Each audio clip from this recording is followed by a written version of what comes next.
মহাকাশযান উৎক্ষেপণে ব্যবহৃত rocket engine তৈরিতে অগ্রাধিকার দেওয়ার আহ্বান জানিয়েছেন রাশিয়ার প্রেসিডেন্ট ভ্লাদিমির পুতিন। এ সময় তিনি মহাকাশ প্রযুক্তিতে নেতৃত্বস্থানীয় দেশ হিসেবে রাশিয়ার সুনাম অক্ষুণ্ণ রাখার উপরও জোর দেন।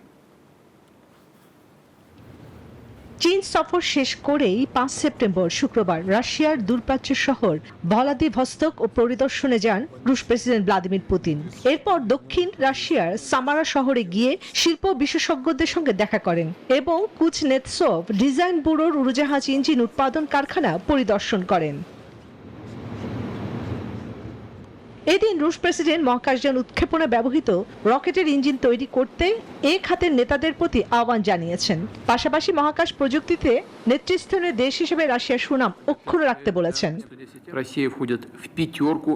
মহাকাশ শিল্পের উন্নয়নে রাশিয়া এখনো একটি নেতৃস্থানীয় শক্তি। মহাকাশযান উৎক্ষেপণে ব্যবহৃত সহায়ক রকেট ইঞ্জিন উৎপাদনের সক্ষমতা ধারাবাহিকভাবে নবায়ন করা জরুরি। এর মাধ্যমে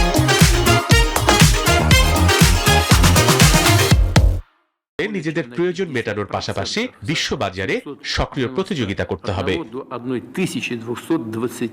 পুতিন জানান, পশ্চিমা নিষেধাজ্ঞা সত্ত্বেও রাশিয়া ইঞ্জিন উৎপাদনের ক্ষেত্রে নতুন নতুন উদ্ভাবন সাফল্য অর্জন করেছে। বিশেষ করে জ্বালানি খাতের জন্য এসব ইঞ্জিন তৈরি হচ্ছে। তিনি বলেন, নিষেধাজ্ঞার মধ্যে রাশিয়া অল্প সময়ে জ্বালানি খাতের জন্য বেশ কিছু উদ্ভাবনী ইঞ্জিন তৈরি করতে সক্ষম হয়েছে।